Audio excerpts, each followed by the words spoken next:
in 10 women have endometriosis, and it takes an average of 8 years to get diagnosed. 8 years of pain that is told to you as if it's normal, and 8 years of learning to kind of how your body is changing and what's happening. And somewhere in those 8 years, a lot of women still continue their lives, still continue to take care of their families, work, and exercise, because no one actually is telling them what's happening on the inside. It's a journey of self-discovery. And my guest today is Salema. She has over 20 years of international experience in yoga, in Pilates, and bodywork. I am really, really excited to welcome you onto this podcast. Welcome. Thank you, Olya. Thanks for having me, and I'm looking forward to this discussion. I think it's a much needed conversation to be having in our space. Exactly. As we were talking off air just now, when I posted on Instagram the post about endometriosis and asking about endometriosis, nobody actually had answers to share, and everybody only had questions. You were the only one who were able to answer some of these questions. And this is pretty scary, and it just shows how much we don't know, how much we are just simply unaware.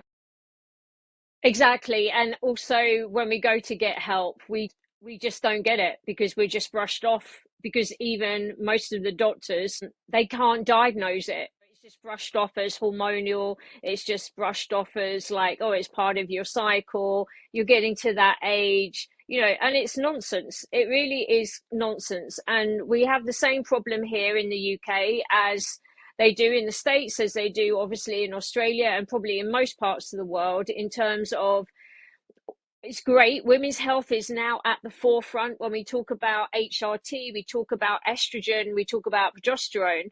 However, what isn't talked about, you can't take estrogen and progesterone if you've got endometriosis, because you're actually making your symptoms worse. And I find that is really alarming that nobody's actually posting. There's a lot of fantastic information on Instagram, and obviously there are quite a few doctors that I follow that have helped me learn more about my hormones. But this is something that isn't being spoken about. My theory from my own personal experience is that I started taking HRT and I shouldn't have actually started taking it, because it actually made my symptoms worse. While it eradicated a few issues I was having in the beginning, that's great because it took those symptoms away. It takes away something, but it gives you something else. And if you don't have endometriosis and you don't have any fibroids, you're great. You can take progesterone and estrogen till the cows come home.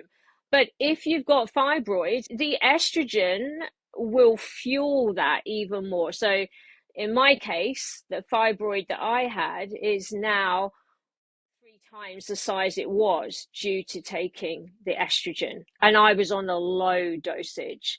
So you can only imagine if I was on a higher dosage. As teachers and as practitioners, that will affect how we perceive the movements that we take in our body, whether we're practicing yoga, mat Pilates, classical, reformer, or contemporary. People that have got deep pelvic endometriosis, they actually need to not be engaging their core, and they need to be focusing on other exercises. Normally with endometriosis, your pelvic floor is quite tight, so you don't want to then tighten it even more. You actually need to find a balance, or that duality of like being able to relax it as well as engage it. When we look back, when did you know that something was wrong? What happened? What signs did you have in your body? What encouraged you to explore further that it's not just hormones? First time I think was during the latter part of COVID. I just noticed every time I would have a cycle, from below my bra strap to my pubic bone, I just looked like 9 months pregnant. The retention and the pressure around my diaphragm and around my upper belly as well as my lower belly was just not normal. I got brushed off when I did manage to go and see a doctor. Oh, it's your diet. Oh, you might be intolerant to wheat. And I had all the tests. I knew I wasn't. I had all these food allergy tests. They didn't find anything. But basically, then it was left because it was COVID. So you had to wait and wait and wait. In the UK, the NHS is just, you know, you be waiting years. A lot of women in the UK are waiting between 10 and 15 years to get diagnosed. That is absolutely disgraceful. I was fortunate that I could go private, but you know, it's still a matter of education for a lot of these gynecologists. The first gynecologist I went to see, she said to me, "You've got a fibroid, I can feel it." Great. Okay, so what are we going to do about it then? I'd rather have it removed. Oh, you don't need it removed, it'll just go away of its own accord, which is not correct because fibroids never completely disappear. So there's always a remnant on the endometrium wall. So even if you have a fibroid and it shrinks slightly, there's still a deposit that's left that can then flare up again. How long did it take you to get the actual diagnosis? And did you suspect endometriosis before you got officially diagnosed? Not really, no. So it's taken me 6 years. Yeah, at the end of 2025, I finally got a diagnosis. I would not have got that diagnosis if the doctor I had wasn't really alert, shall we say. The only reason I got that diagnosis was that I had a blood marker test done, which is called, in this country, it's called a CA125. It's a marker test to detect ovarian cancers, and my blood result came back and it was a little bit more elevated than it should have been. And I was put on a cancer pathway, which meant that I would be rushed through to have a scan within 2 weeks. I had one scan and it wasn't enough. And it wasn't until I had the MRI that I got a full report through, and then it detected that I had deep pelvic endometriosis and that I had a fibroid that was just under 10 millimeters, which is actually quite large. I've got it on the left side of my abdominal wall, or the left side of my uterus, shall I say. So I wouldn't have had that diagnosis if I didn't have an MRI, because the other scans wouldn't pick it up.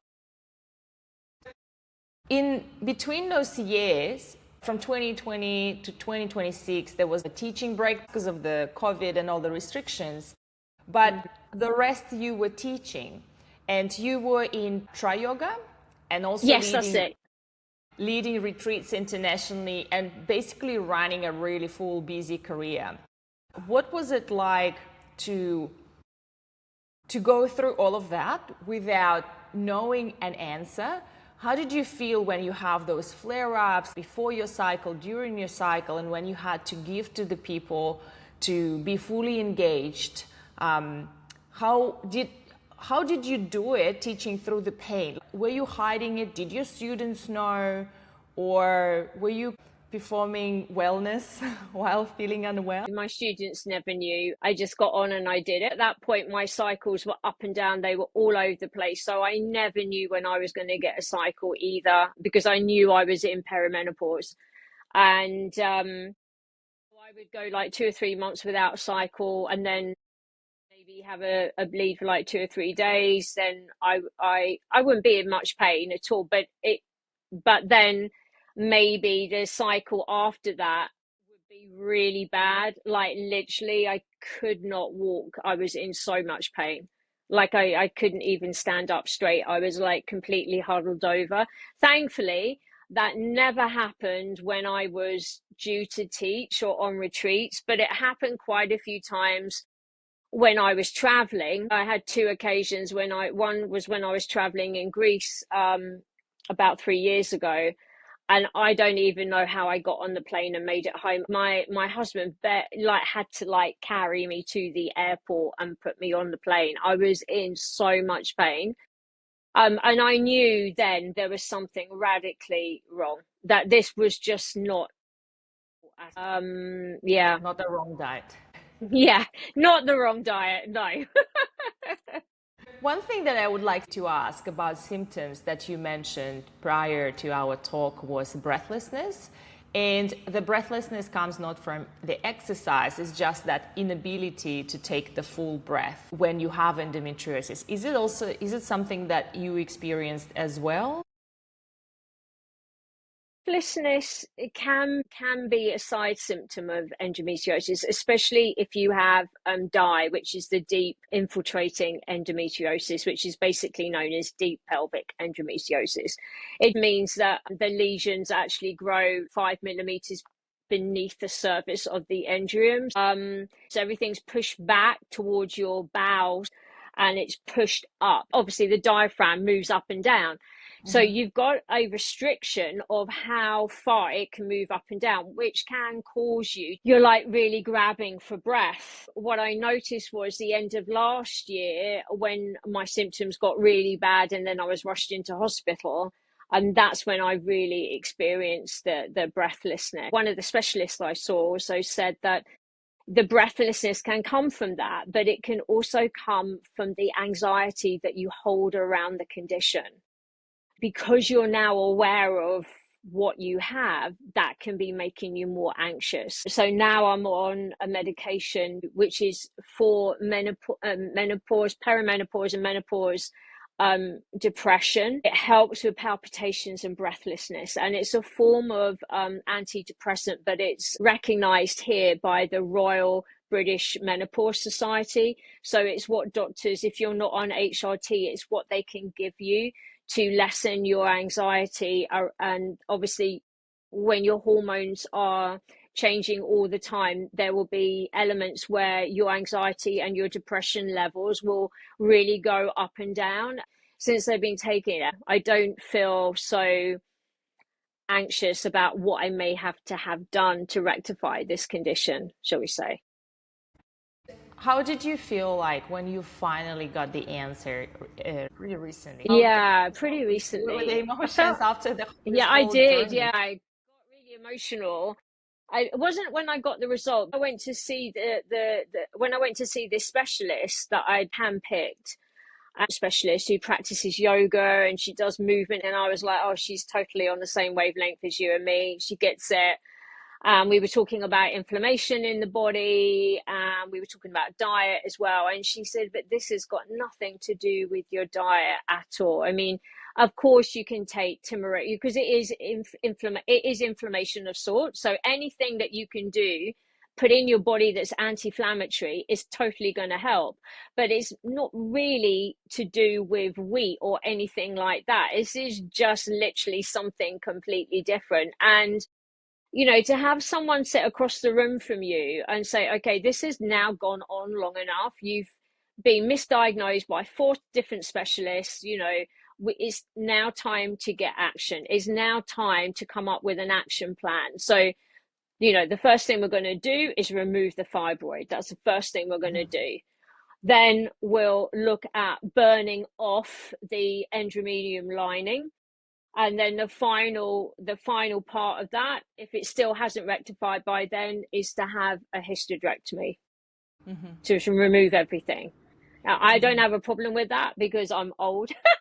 So I don't have a problem. I'm not having children. But again, it's mental aspect of that because you are losing something. Even if you haven't had children, it's still part of your womanhood. So I think that that's not a decision to be taken lightly. I think you have to try other things. That's like the last resort, really. I got very emotional when I was speaking to her. I was like, I could feel myself welling up, because finally, after 6 years, somebody that is on the same wavelength as me finally agreed with what I was saying. And yeah, that was I just felt relieved. I thought, okay, I don't particularly like what I have, but it could have been a lot worse. I could have had ovarian cancer. I could have had cancer of the endometrium. I don't, so I'm totally grateful for that. A lot of women live with this for years, The specialist explained to me, she said, you're actually quite lucky because you're much older. But she said, there are women that have this at 18, 20, 25. And Wow. there is a limit to what we can do with them because Yes. they are still in their childbearing. Yes. So we are limited with what we can offer them. As she said, this is not something that you've had for like 1 or 2 years. You've probably had this for at least 10 or 15 years. A lot of people who are listening to us will be movement professionals, Pilates instructors or yoga teachers. So I would like them to understand what they can do when they have a client with the endometriosis that is diagnosed, but they're not sure what to do. Because I have a couple of clients, and before having a conversation with you, I'll be honest, I just brushed that off. Well, it's not a broken limb. It's not something I can help and rehabilitate. You know what I mean? Yeah. It's not visible. I, don't know what to do about it. How can I help? How openly can I talk about it? What are the signs that the client may have a flare up? And if someone moves, what should we pay attention to in the studio or in a yoga setting? Yeah, I think the first thing is how people are breathing, definitely. Because breath is a big thing in endometriosis. Normally people that have got it will be holding their breath or struggling to breathe. That's one of the first things to watch out for. You see people really, really struggling, like not in a way that they're just weak, but basically that they can hardly do what you're asking them to do. And the intensity might be too much. Most of what we teach in Pilates and Reformer is generally okay, apart from a few key movements. And it does also depend on people. The other thing to watch out for is retention, a lot of retention below the bra strap to the waist. So it can be bloating, but it can also be like hardness but not muscle. Like there's something there that shouldn't be there. So when I'm having a flare up, I cannot do short spine massage. There's too much inter-abdominal pressure, which will actually make me be even bigger. So when I, like an hour after I do a short spine massage, the mid part of my body's really expanded out, the position that you're in. So when I was going through a really bad, I could not do like jackknife. I could not do short spine massage. Now I can do all of it So just for those because I'm who not in a flare up. may be a little bit out of context, the short spine and the jackknife that you're describing is basically inversions. If we talk about specifically breath, how can we achieve the more out of our cueing for a person specifically with an endometriosis that probably has that diaphragm tension? Definitely avoid constantly saying engage your core. Definitely do not say that to someone that's got endometriosis, because if you do and they try it and they do it, they're just going to feel even worse. So it's more about natural led breathing. It's really getting them to focus more on the side flanks of the body. So more like really taking their mind away from their core and getting them to breathe into the sides of the body, like the deep waist muscles. So what we don't want them to do is brace the body. So bracing the body for someone that's got endometriosis could potentially also cause a flare up. You don't want to do anything where you're really putting the body under a lot of pressure. We want to be able to work the body in a way where we can still challenge the body. They can still do the movement, or they can do a variation of the movement. It may be that if you're going into like shoulder stand or short spine, they just practice lifting up halfway and then they come down and then they have a pause and then you get them to do something else. Side laying work like legs, arms, You could do mermaid. Do you want to avoid prone work? Is it uncomfortable lying down It like that? depends. Not really, because if you think about it, you're lying on your front, and that's not too much of an issue. The only issue can be is if you have weights or straps on your feet and you're getting them to kick their heels towards the back of the head and you've got a heavy spring tension, that's going to pull into their abdomen. But like swan prone, if you're on the box and you're pushing out and in, or if you're on the mat and you're swimming, have not found a problem. And I've taught a couple of women that have it, and they've done that and they haven't said that it's uncomfortable. The only time that laying on your abdomen would be uncomfortable is if you had maybe 2 or 3 fibroids that were quite large. You would also then be restricted. The other thing you would be restricted on would be forward motion, forward bending. The stomach massage series would definitely not be one to do with somebody that has endometriosis. So sometimes I teach like stomach massage with the heels on the box sitting off a short box. Mm-hmm. And they're not all the way round it. They're not all the way in C curve. They don't have that compression.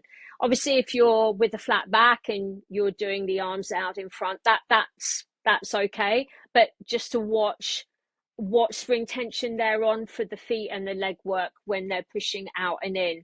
If you're in a rotational pull, you want to avoid deep rotational pulls with loads, with a higher load.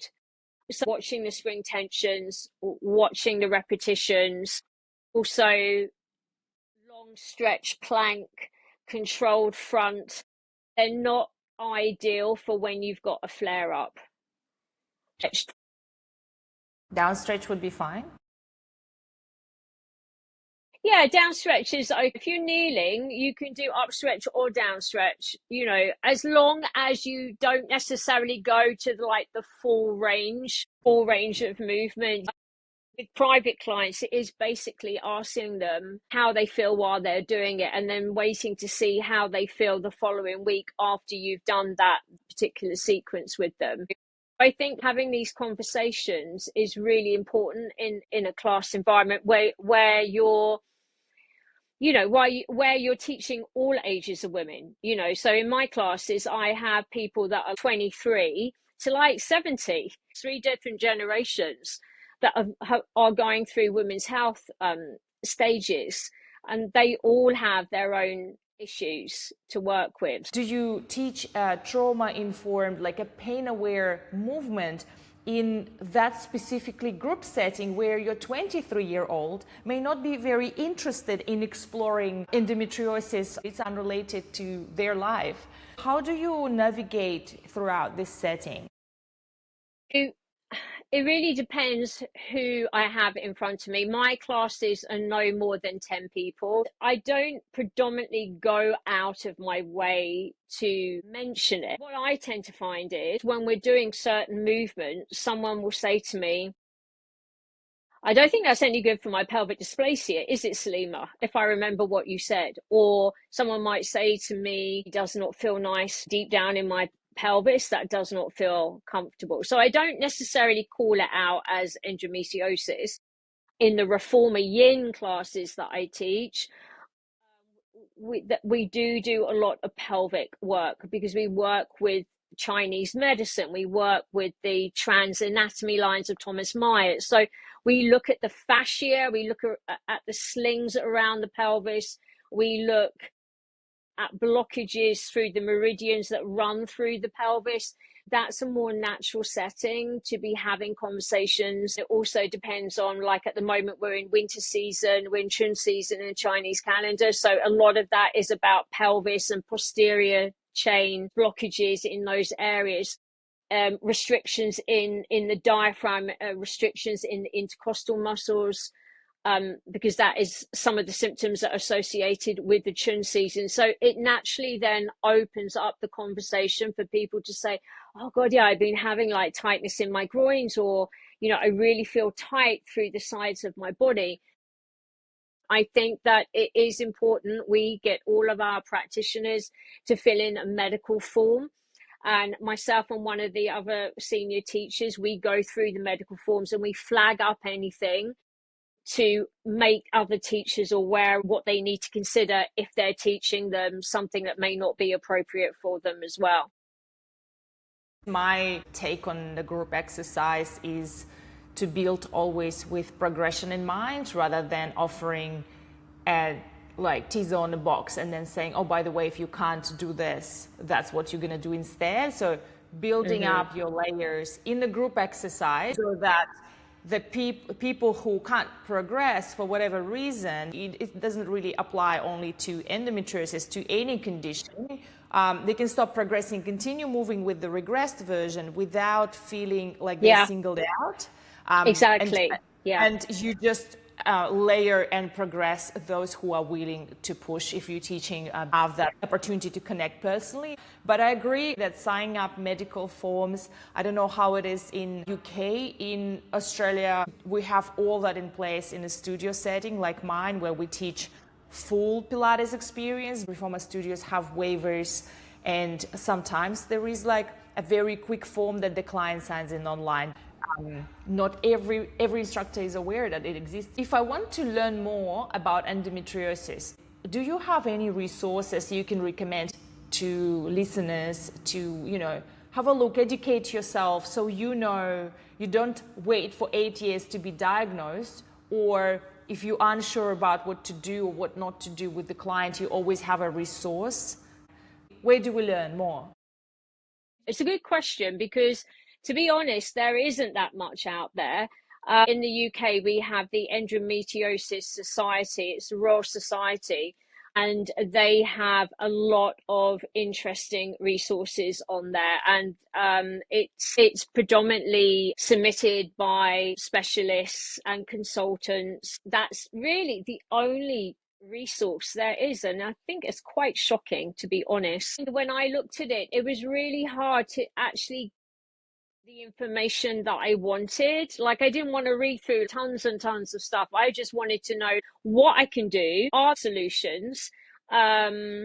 You're told to live with it. So yeah, okay, so I just walk around like a beach whale for the rest of my life. You want to be able to get into a bikini, you want to wear a swimsuit. You don't want to constantly be walking around with this belly that has got nothing to do with the fact that you're not exercising and that you're not eating a healthy diet. Is literally because you're carrying stuff in your pelvic floor area, in your indrium area, that shouldn't be there. And that is what's increasing the bloating and the weight and the endobelly, as they call it. It doesn't mean that I'm not strong and I'm not fit. I'm all of those things, but my body has just changed its shape because of what it's carrying inside.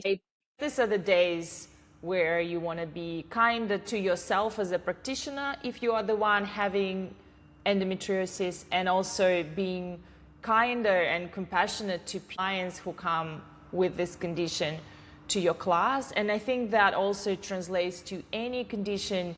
The client should be in a driver's seat. We're not enforcing the movement, we're guiding the movement. And it's a collaboration between the practitioner and the client to figure out this journey of like exploring our bodies as adults again together. Asking the client, what do you want to do? What do you think would be good for you?